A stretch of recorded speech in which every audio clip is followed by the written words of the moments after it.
Good evening, Gills fans, and welcome to my first episode on the Gills in the Blood YouTube channel. I've not come up with anything catchier there other than the shortened version, which is GITBTV. Any suggestions for anything a bit catchier, all welcome. Anyway, thank you for watching if you are watching. If you've subscribed, then excellent, appreciate that and the support. Please retweet if you enjoy what you see, what you hear, what you're listening to, watching, then tell other Gills fans. Yeah, just a place for me to vent, think out loud as it were, and talk about all things Gillingham. So where do we start? In the last week or so has been good fun. Transfer deadline day was last Tuesday, a week ago now. We ended up bringing in few players, perhaps not the position that we really needed, which was centre back, but I think on the whole we made some useful additions. Obviously only time will tell. Proof is in the pudding, as the old saying goes, and once they're out on the pitch and hopefully doing a job, providing us with some good displays, good performances, etc., then we can make a proper judgment. Bradford Saturday was very, very good. That's another massive away point.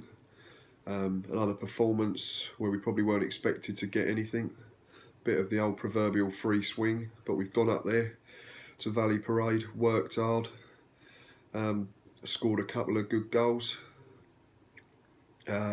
conceded a couple of annoying goals in the sense that the first was straight after we'd scored, and the second, I think Cody got caught ball watching a little bit from the set piece. But all in all, a very good Saturday against a team that AD stated afterwards he thinks will be there or thereabouts in terms of promotion at the end of the season. And it's another small step for us. It's another building block in place. It's 3 games unbeaten.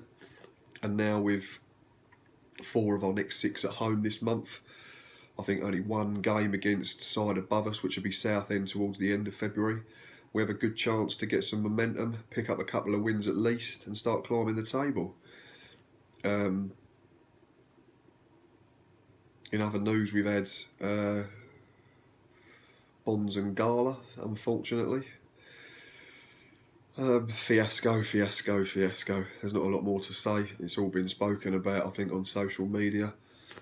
Gills have claimed that they didn't know the rule.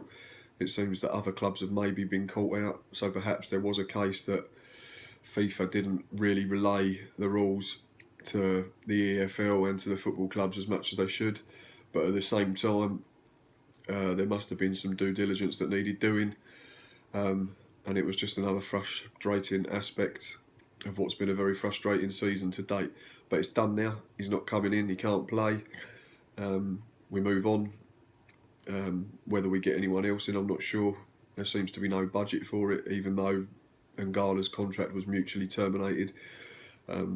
So where's the wage gone, or the money gone for that wage that we were going to pay him? I can't answer that. Yesterday, went and watched the friendly against the second-tier Belgian side that I'm not even going to attempt to pronounce. Thoroughly enjoyable.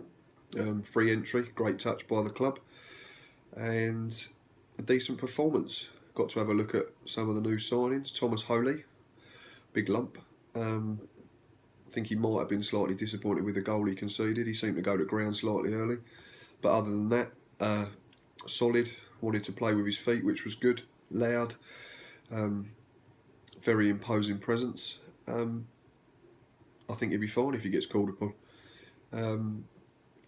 The other one was Josh Parker, who was somewhat written off amongst Gills fans on his arrival. All the jokes about, yeah, he's been on Come Dine With Me more recently, that he scored a goal in English football, blah, blah, blah, blah. Played for Wealdstone, famous for, you want some, I'll give it you, and all that nonsense. He worked hard, he played well, scored a goal. He worked the channels, he ran in behind, he was able to play short, he come short, linked up play with his back to goal, set up Jet for the second, very impressive. I think he's played himself into contention for Saturday.